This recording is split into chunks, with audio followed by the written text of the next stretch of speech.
Hello every one. ഇന്ന് നമ്മൾ ഇപ്പം നിൽക്കുന്നത് ദുബായിലെ ദുബായ് കനാലിൻ്റെ സൈഡിലാണ്. കണ്ടില്ലേ, എൻ്റെ പുറകിൽ ഒരു കനാലുണ്ട്. ഇത് ശരിക്കും ഒരു ആർട്ടിഫിഷ്യലായിട്ടുള്ള ഒരു കനാലാണ്. ഇതിൻ്റെ വീഡിയോസ് ഫുള്ള് കാണിച്ചു തരാം. ഈ വലിയ വലിയ മേജർ സിറ്റികളിലൊക്കെ നമ്മൾ ഇംഗ്ലീഷ് സിനിമകളിലൊക്കെ കണ്ടിട്ടില്ലേ, സിറ്റിയുടെ നടുക്ക് കൂടെ ഒരു കനാല് പോവും, അതിലൂടെ ഒരു സ്പീഡ് ബോട്ടിങ്ങിൻ്റെ ഒരു ചേസിങ്ങും ഇതൊക്കെ ആയിട്ടുള്ളത്. അതായത് ഒരു രാജ്യത്തിൻ്റെ ഡെവലപ്മെൻറ്റിന് വേണ്ട എല്ലാ ഇൻഫ്രാസ്ട്രക്ചറും ഇവിടെ ദുബായിൽ ഒരുക്കിയിട്ടുണ്ട്. അപ്പോൾ മെട്രോ സിസ്റ്റം ഉണ്ട്, റോഡ് സിസ്റ്റം അടിപൊളിയാണ്. പിന്നെ അതേപോലെ തന്നെ ഈ കടലിലൂടെ തന്നെ നമുക്ക് എല്ലായിടത്തും സഞ്ചരിച്ച് കാഴ്ചകൾ കാണാൻ പറ്റിയ ഒരു അവസ്ഥയാണ്.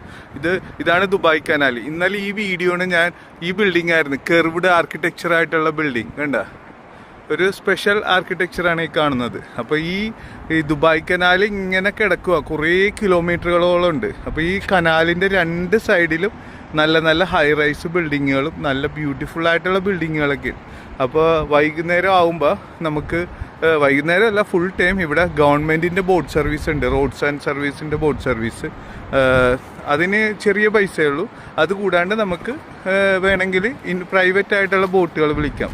പിന്നെ അത് കണ്ട, ഓരോരോ പുതിയ പുതിയ ഹൗസുകൾ ഒക്കെ കടലിൽ, അതെന്താണ് പരിപാടി എന്നറിയില്ല, അതിൻ്റെ നിർമ്മാണം നടന്നുകൊണ്ടേയിരിക്കുന്നേ ഉള്ളൂ.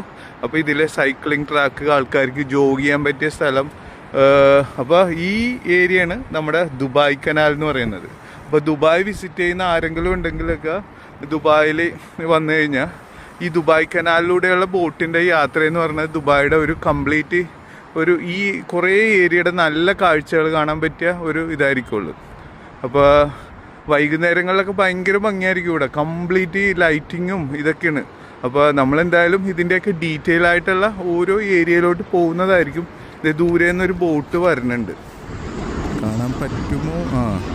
വേണ്ട, ഈ ബോട്ടിലൊക്കെ ആൾക്കാർ ഇങ്ങനെ ഇവിടെ ഇതാക്കിയിട്ട്, ഇപ്പം നട്ടുച്ചക്കാണ്. ഞാനിപ്പോൾ ഒരു ഉച്ചക്ക് 1 മണിക്കാണ് ഈ പുറത്ത് നിൽക്കണം. പക്ഷേ നല്ല ക്ലൈമറ്റ് ആയതുകൊണ്ട് നമുക്ക് ചൂടൊന്നും അറിയില്ല. അതുകൊണ്ട് ഭയങ്കര ടൂറിസത്തിൻ്റെ ഒരു ഇതായിട്ടുള്ള ഒരു ടൈമാണിത്. ബെസ്റ്റ് ടൈമാണ് ദുബായ് വിസിറ്റ് ചെയ്യാൻ പറ്റിയത്. പക്ഷേ ഈ ഡിസംബർ ജാനുവരി എന്നൊക്കെ പറയുമ്പോൾ ബെസ്റ്റ് സമയമായതുകൊണ്ട് ഹോട്ടൽസും ഹോട്ടൽ റൂമിനും ഫ്ലൈറ്റ് ടിക്കറ്റിനൊക്കെ ചെറിയൊരു എക്സ്പെൻസീവ് ഒക്കെ ഉണ്ടാവും. പക്ഷേ അത്ര ബെസ്റ്റ് ആയിരിക്കുള്ളൂ. അപ്പോൾ നമ്മൾ പൈസ ഒരു പ്രശ്നം അല്ല എന്ന് ഉദ്ദേശിക്കുന്ന ആൾക്കാർക്ക് ബെസ്റ്റ് ടൈം ഈ സമയമാണ്, ജാനുവരി, ഡിസംബർ, ഫെബ്രുവരി ഒക്കെ. അല്ലാത്ത ഒരു ജൂണൊക്കെ ആണെങ്കിൽ ഭയങ്കര സമ്മറായിരിക്കും. അപ്പോൾ പക്ഷേ എല്ലാത്തിനും ഡീസൻ്റ് ആയിട്ടുള്ള പ്രൈസ് കുറയും.